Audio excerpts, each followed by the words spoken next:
everybody, it's your audio angel. Today we are going to be doing another getting to know video, and this time we're going to be doing a deep dive into Paige Turner. Now, Paige has a very special place in my heart, and that is because she is my tsundere, and I really have a soft spot for tsundere characters. I had originally based her on the trope of just being a tsundere, but as I started creating her into a deeper level and really getting to know who she was, a lot of her personality came from her past, which I mean is for most D&D characters, but it's more to do with her growing up and her parents. So before we can really deep dive into Paige herself, we have to start where she began, which starts with her parents meeting for the first time. Honestly, her parents' love story is one of my favorites. So it starts out with Paige's mom. Her name is Fele. Now, Fele is a moon elf woman. She has dark blue hair and bright blue eyes and pale purplish blue skin. She is an adventurer, and her party fought against slavery. They consisted of a halfling man, a dragonborn man, a bugbear woman, and a orc man. And together they were fighting against unequal rights between races and slavery. They would, of course, do other adventures as well. Being adventurers, they kind of earned money wherever they could, but for the most part, that was their main cause. Now, her mother was in her hundreds. She's come and gone from adventures. She's messed around a couple of times, but she never really fell in love with anybody because most adventurers to her were too brash, too harsh, too stubborn, too full of themselves. And so she never really found anybody that she really clicked with. That is, however, until she met Paige's father, whose name is William. He was a human man, and he's what I call a glorified NPC. Basically, he was an apprentice at a tea shop that was very, very small in this rundown city. But when the group came into the town and Fele had met him, she thought he was so sweet because he was this very timid, very soft-spoken, very kind and gentlemanly man who she could tell was head over heels with her when they first met. He wasn't very good at hiding it.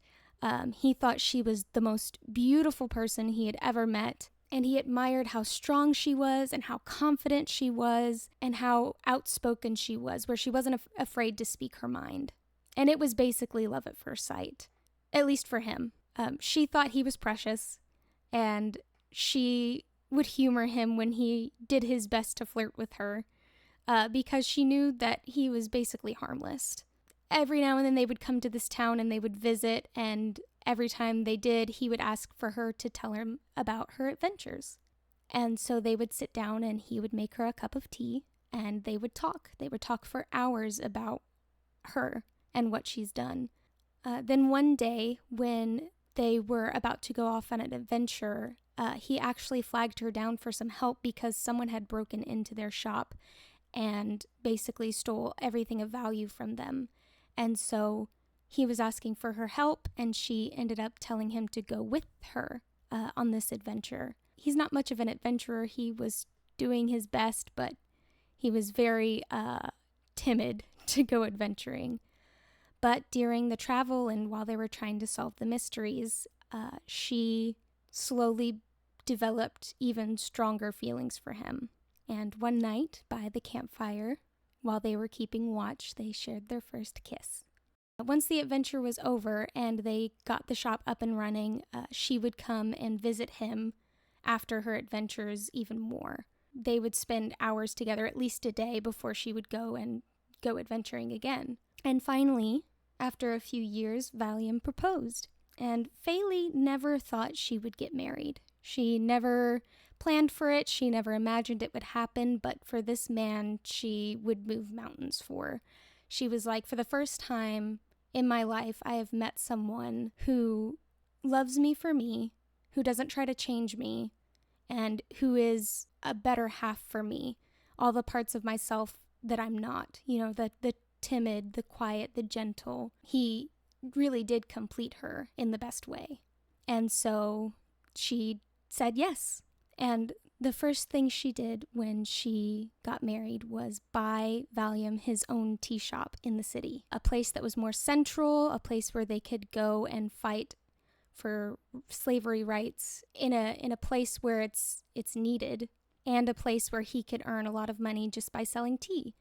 And because she's an adventurer, she would get all this treasure and all this gold from dungeons she would raid or from missions that she would complete. And so she earned the money, and he just got to have fun and run his little tea shop, which he loved. He was so ecstatic and so very happy. The only problem was, since she was out adventuring a lot of the time, he started getting lonely. He missed her. He wanted her around. And she saw how lonely he was getting, so she decided to give him a child. And that's when they got pregnant with Paige.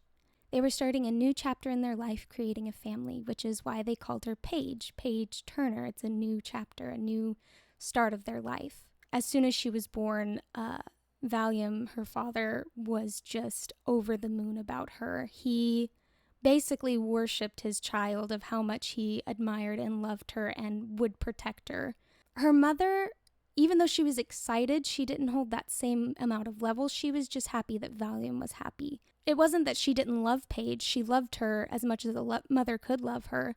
I just think she was more excited for her husband, to have someone to carry his legacy. But Faylie and Valium raised Paige for 2 years together. She stayed behind from the adventures and would take care of Paige and mother her, and they both would smother her with love. But Faylie started to miss adventuring. That's where her heart really lied, was in adventures. And her husband saw how much adventuring meant to her. And so he promised that he would take care of Paige so that she can keep going and adventuring and doing the things she loved. And she was super grateful to him. She, thanked him over and over. She knew that what he was giving up was a partner to be able to do the things that she wanted. And he knew how much she loved him, and she wouldn't do it if he didn't give her consent to do so. So she went back to adventuring. Paige grew up mostly with her father. She helped her father run the tea shop a lot of the time, and she absolutely adored her father. Anything he said, she would be intently listening in on because she thought he hung the moon. And her father would tell her all about the adventures that her mother would go on. And in the beginning, Faylie very much wanted Paige to be just like her because she looked a lot like her. Paige had the dark blue hair, the bright blue eyes, the pale skin, and she was like, oh, she's like a little mini me. One day I'm going to make her a fierce warrior and adventurer just like I am. So anytime her mom would come back from adventure, she would teach Paige sword fighting. And Paige was all about it. She really wanted to be just like her mother. And she was like, oh my gosh, like one day I'll be an adventurer just like her and I'll make her proud. When she heard her mother's story, she was always in awe because she was like, her mother is this amazing person who's fighting for all these people and protecting the land, and she's doing amazing work. Why wouldn't she be amazed? But as Paige started getting older, she started seeing her mother's adventuring as abandoning her and her father, and Paige started getting bitter about her mother. Even though she was helping so many people, she was abandoning the people that she was supposed to care about with all of her heart, at least in Paige's eyes. But anytime Paige brought it up to her father, he would very quickly dismiss it and say, no, like she's doing this for others and she cares about us so much, and she loves you with all her heart, so don't hate her, she's amazing. But Paige was harder to convince as she got older. She started resenting the way she looked too. She wished she would have took some of her father's features instead of just looking like her mother. When she was bored in the shop, when there was nothing really for her to do, when they didn't have customers, or when her father was too busy to really help her help customers, she would read books. Books were a great way to pass the time. It was something quiet. It was something she could do in the corner and not disturb any of the shoppers or shopkeep. And her father made sure her bedroom was just covered in books, a bookshelf from the floor to the ceiling. And her mother would bring her books too because she knew how much she loved to read. As Paige was growing up, she was a little awkward when it came to meeting other people. She wasn't very outspoken because she was soft-spoken like her father, and she was shy. It was hard for her to approach other people. But because of her mother's sharp tongue, anytime she did speak, Paige was often pretty sharp as well. Not meaning to be, but she was just very blunt, and people didn't really tend to like that. And so since Paige was a little bit socially awkward, instead of trying to make new friends, she would often be to herself reading. Those who did talk to her only wanted to hear about her mother, and as she got older, she didn't really want to share about her mother because she was ashamed that her mother abandoned her. So Paige became kind of this secluded book reader and would only really talk to people in the shop if she was helping them. So really, Paige's only friend growing up was her father and was her books. Valum and Faylee got married when Valum was already pretty old. Elves live a lot longer than humans do. And as he started aging more, she realized that she was going to lose him. When Paige turned 18, her father died peacefully in his sleep. So her mother came back from adventuring and stayed with Paige. Paige started secluding herself in her room and just reading. She would go to school and just kind of do her work and make a passing grade and then go home and just read. Eventually, they had to sell the tea shop because no one was running it. It was just collecting dust. 3 years have passed since her father has died. Her mother still saw that Paige was by herself and lonely and antisocial, and she thought it wasn't good for her. She thought that Paige should become an adventurer, and she would often tell her so. She would be like, I really think you should find a group and go adventuring. I think it would be good for you. And each time it would lead to an argument of Paige saying, absolutely not. That's not the life I want. That's your life, not mine. It finally led to her mother making a deal. If you become an adventurer for a year, just for a year, and you really try to make some friends and really pursue adventuring and get some stuff done and do something big, then I will pay for your tuition to the college that you want with the money that was left over from selling the shop. And so, hesitantly, Paige agrees. Now, that was whenever I played her for a campaign. So really, the listener is meeting her somewhere between year 2 and year 3 of her father being dead. So she still hasn't agreed to become an adventurer yet. Her mother every now and then comes home, but she still goes on these adventures away from Paige. So Paige basically lives by herself. She basically takes care of herself. So the listener is really meeting her before she starts off on her journey. She really has a hard time expressing herself, especially now. She's always had a hard time expressing her feelings, but now that her father has died, it's a little bit harder for her, a lot harder for her. She doesn't feel safe to be vulnerable around anybody. She already didn't have a lot of luck making friends, but now she knows the pain of losing someone, and that makes it even harder for her. She feels like she has to be tough and have a brave face on because she doesn't want to fall apart on anybody. She doesn't want to seem weak. But when it comes to her more gentle feelings like admiration or relationships or friendships or liking someone, she feels like she can't be honest with those things because she will be vulnerable. And if she's vulnerable, then she's not being strong. But every now and then, the listener is able to kind of poke through that tough exterior and get to the mushy insides, which is when you really get to see Paige for who she is and who she is on the inside. She's really, really sweet, but she's a tough pill to swallow when she's not being as honest as she wants to be.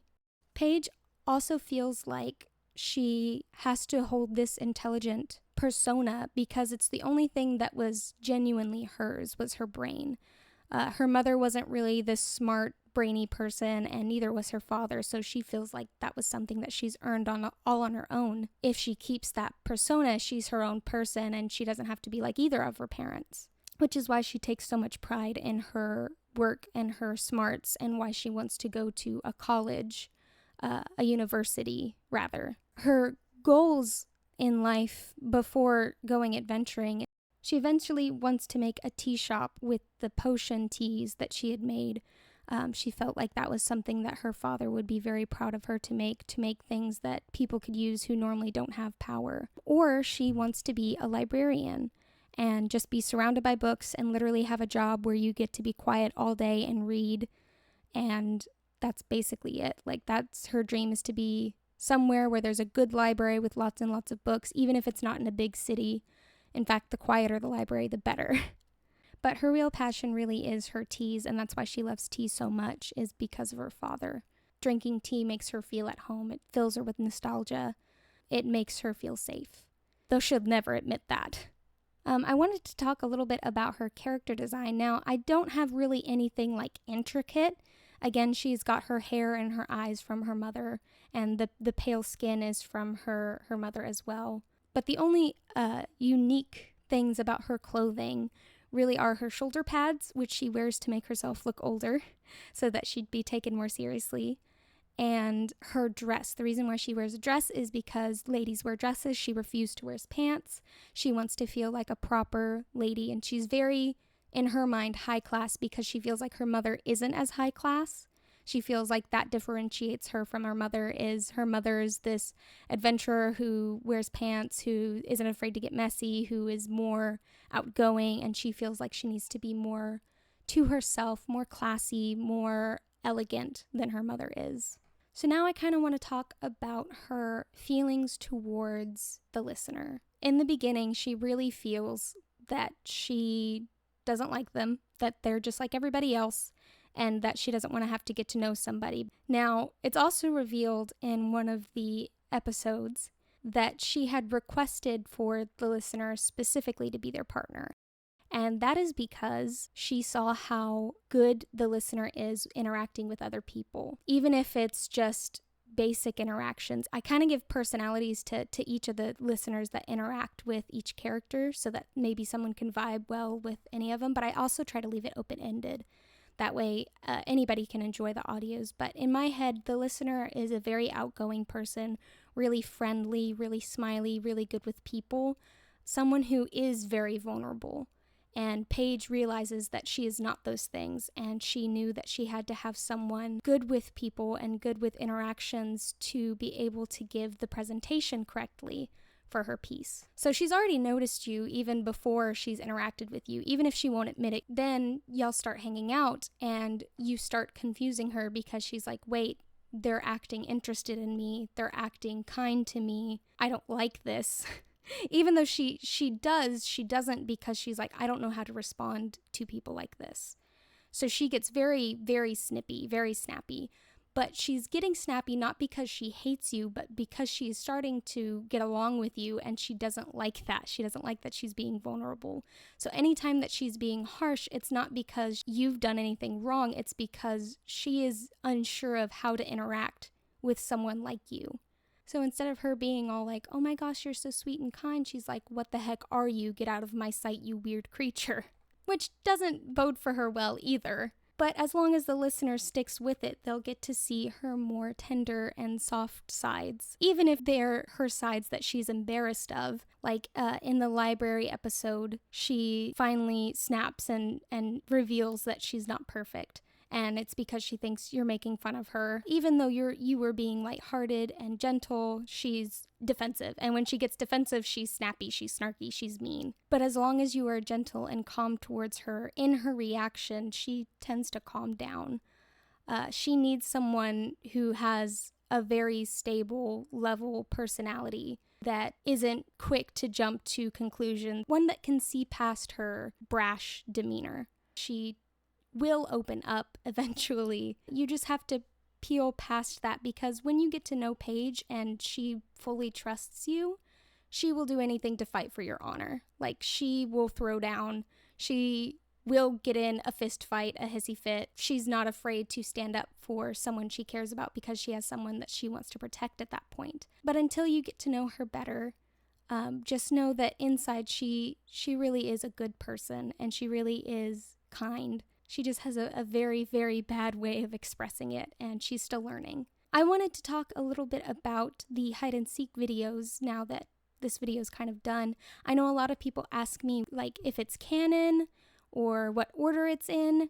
Honestly, any of my videos, I leave up to the listener's discretion. How is it canon in your mind? It can either be not canon, just like an alternate universe of what if this happened, or it can be canon, but something that happened down the line.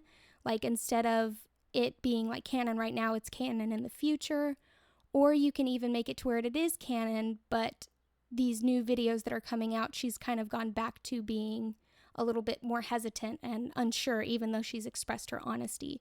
I try to leave it open-ended, that way it's special in your mind. I also might make more videos where she does confess, or first kiss videos again. Like, it really just depends on what the future holds, and you just have to put it in whatever order it makes sense to you. That way you can have fun with it. And even if there's videos that have happened that you're like, nah, I don't really like that in my universe, then they never happened in your universe, and that's that. So it's really, really up to your discretion. Either way, I hope that you enjoy the videos. I hope that you are having fun getting to know Paige. I hope that you continue to get to know her and continue to love her in her brashness and harshness. Eventually, I hope that you'll get to maybe go on an adventure with her one day, or maybe get to see a more friendly side, or maybe even one day I might make videos of the listener and Paige dating, so you'll get to see how protective she is and how doting she really is when she's in a relationship. Either way, I'm excited for what the future holds. Let me know if there's any other videos that you'd want to see in the future. I do have a Discord, I'll post in the description, and I have a video suggestion box in there. You can also just leave suggestions in the comments, and I'll get to them. I see them. I try to read every single comment. I try to like all of them so that you know I've seen it. That's it for this week's video. I hope to see you in the next one. You have a fantastic day, and remember to relax and get through the day. It's just another day, and I'll be here if you need me.